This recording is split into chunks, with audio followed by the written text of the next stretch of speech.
राधे राधे। 15वां अध्याय शुरू करते हैं।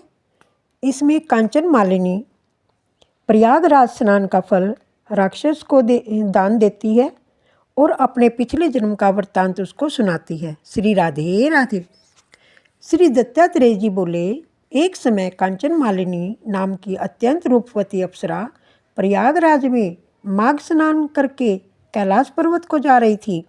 मार्ग में एक गुफा में बैठे हुए विशालकाय और भयानक राक्षस ने अप्सरा से कहा, हे सुंदरी, तुम कौन हो? कहाँ से आ रही हो? तुम्हारे वस्त्र गीले क्यों हैं? और आकाश मार्ग से तुम कहाँ जा रही हो? तुम्हारे गीले वस्त्रों से जल की एक बूंद मेरे सिर पर गिर पड़ी है और इससे ही मुझे कठोर हिंसक पापात्मा का मन दया से आर्द्र हो उठा है। इस जल की एक बूंद के प्रभाव का मैं वर्णन नहीं कर सकता, अतः तुम अपनी इस प्रभाव शक्ति को स्पष्ट करो। हर हर महादेव।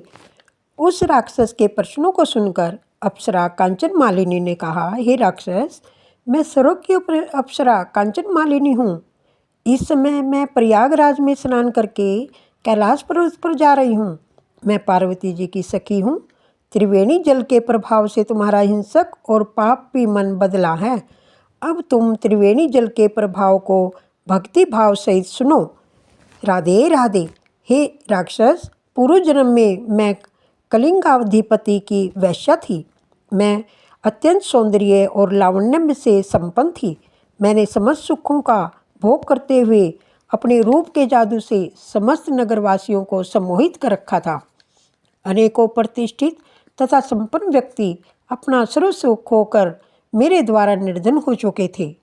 सदैव ही मैं धर्म विमुख बनी रही। एक दिन मैंने सोचा कि सदैव पाप में लिप्त रहने के कारण मुझे तो नरक यातना भोगनी ही होगी और मुझे कभी भी आत्मिक सुख नहीं प्राप्त हो सकेगा। इस प्रकार विचार करते हुए भयभीत होकर मैं मूर्छित हो गई। हर हर महादेव। फिर पृथ्वी पर गिर पड़ी। जब मुझे पुनः चेतना प्राप्त हुई तो वेदज्ञ और ज्ञानी राजपुरोहित के पास गई। हाथ जोड़कर उनसे निवेदन किया कि हे वेद शास्त्र मर्मज्ञ ज्ञानी धर्मात्मा राजपुरोहित जी, मैं सदैव ही पापाचार में लिप्त रही हूँ। कृपया मेरे उद्धार का मार्ग बतलाइए। श्री राधे राधे। मेरी विनय सुनकर राजपुरोहित जी कृपालु होकर बोले, हे सुमुखी, तेरे समस्त पापों से मैं अवगत हूँ। हर हर महादेव। यद्यपि तेरे उद्धार की तथा मुक्ति की मुझे संभावना ही नहीं दिखती, तथापि तुम्हारे पश्चाताप को देखकर मैं एक युक्ति बताता हूँ। तुम प्रयागराज जाकर शीघ्रता ही शीघ्र त्रिवेणी जल में स्नान करो, इससे तुम्हारा उद्धार होगा। इसके अतिरिक्त कोई साधन नहीं है, परंतु प्रयागराज अथवा किसी भी तीर्थ स्थान में जाकर किसी प्रकार के पाप का विचार भी मन में न लाना।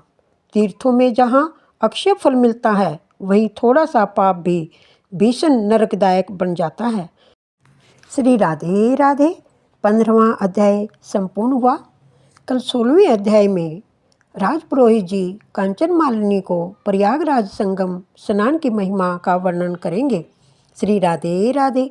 श्रीमनि नारायणी नारायणी हरि हरि, लक्ष्मी नारायणी नारायणी हरि हरि।